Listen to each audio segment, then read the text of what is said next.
and welcome. It's Karen again. I've got another video in my series, The Same Supplies, but two different cards for you today. And both of these cards are quite frosty and wintry, which is perfect for the kind of weather we've been having here. I have chosen to use two different stamp sets from Craft Consortium. They are both part of the Polar Playtime set. One is called Make a Splash, and the other is just called Polar Playtime. So I think the seals is the Make a Splash set, and the penguins the Polar Playtime one. And then this is from Crafter's Companion. It is the Joyful Snowflakes border die, and it's just a very pretty snowflakey border, which I thought might go well with my wintry scenes. And from Elizabeth Craft, this is the Igloo Set, which comes obviously with that igloo and the iceberg, as well as that sign.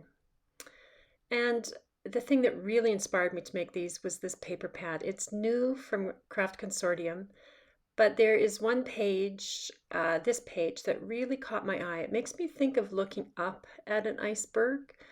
It's probably totally unrealistic, but that's what I think. So I've cut a piece that is 5.5 by 11 inches and another piece of card. I think that is 80-pound cardstock that I chose to use that is the same size. And I'm gluing these two together. The paper itself is not strong enough to make a double Z-fold card, which is what I'm making, by the way. So you need to crease this now at halfway at the 5.5 inch mark, just like you would for a regular card. And then on the left side, you're going to score again at 2 3/4 inches. And I just flipped that over because the fold actually goes the opposite direction. So I just did that.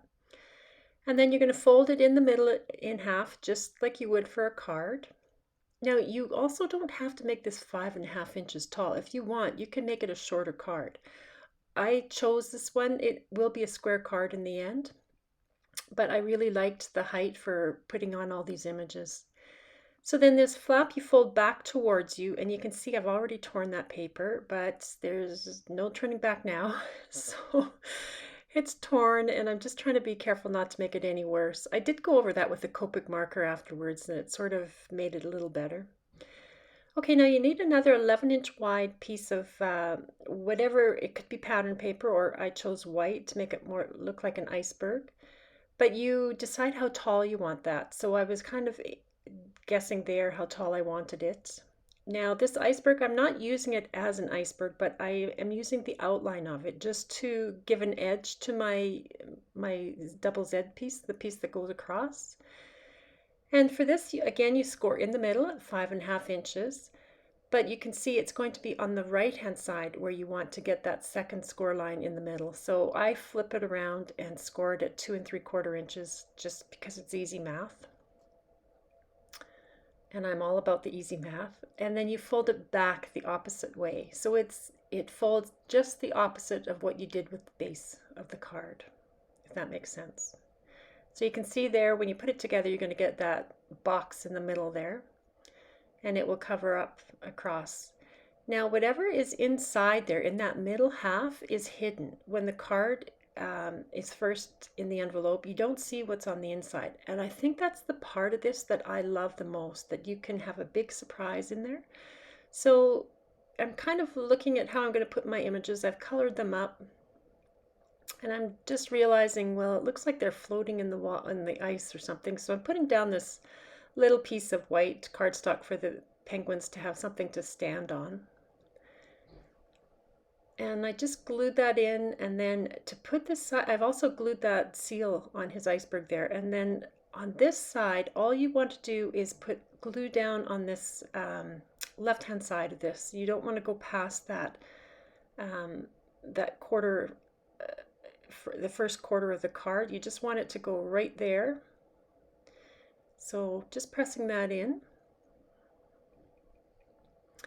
And now I'm just going to see how to place my images on the inside. And I'm kind of realizing here, well, that post, that sign extends over, which I didn't want. So I could have either moved the image over and put a crease line and have them cross the midline, or cut out the sign. So I cut out the sign. Seemed easier. Okay, so now I needed to put this little cross piece in so that this penguin could skate on it. So I'm cutting it 3/4 of an inch wide, and you just cut it whatever height you want, depending on the height of your white cross piece that you already have. And I'm just making sure that when the card is closed, he's not visible.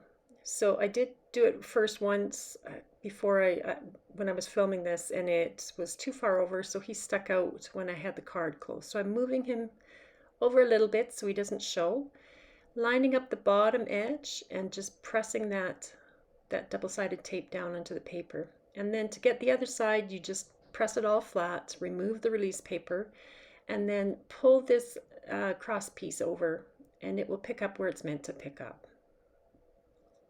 And there you have it. So you could put more cross pieces in if you wanted. I chose to just leave it at the one, but you could have a whole bunch of penguins skating away there. And then this side again, you just put glue on that outer edge and just press it down, line up the edges and press it down. And really, that's all there is to these cards, but they are fun. So I'm gluing everything down here, my igloo and the seal. So when the card is closed, it looks like that seal is looking at the sleeping one, but really he's looking at the party. Okay, so for this snowflake border, I decided to add a little Cosmic Shimmer Ultra Sparkle paste. I think this one's called Iced Snow, and it just gives a pretty sparkle to it. So I'm just putting that on, and then I've just glued it onto this first piece of the bottom Z fold, I guess. And that's my card. Now you can write on the back, there's lots of room, or you could put a flap on there. I chose not to today, but you could easily put a flap there. So I just think that's really fun. And it stands up beautifully, as you can see. So that's the first card, and on to the second. So for this one, I am going to use that igloo. And I've got some alcohol ink in Tranquil and Celestial Pearl and some patina. And that's a little piece of craft plastic, or you could use Yupo paper, whatever you've got. And I'm just kind of eyeballing this with the igloo. Once that was dry, I put some glue on the back of the igloo, and I'm going to stick him onto that. And before the glue has really hardened and set up, I cut it out, and I'm sort of angling my scissors just under that edge of the igloo. So if you do this before it's completely dried up, it's a little easier to do. But you can see that shine from the alcohol pearl inks. Now I have cut out one of the icebergs using that same set, and I've kind of pinched it to form it into a bit of an iceberg. I don't think I do that properly, but it gives it a bit of shape. And I'm going to glue my characters. I've already got the igloo glued on, and then to figure out where to put the glue, I just trace on the back. And then you know inside of that is where you're going to put your glue. And then you can just put it all back together.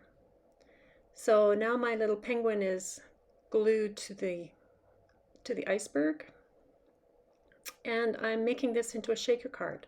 So I've cut a piece of that, it's an A2 size shaker card, and I've cut a piece of the pattern paper and stuck it to a card front. And that plastic is just from some packaging from a stamp or die set, so save that. I've cut it so it's about 1 inch wider all around.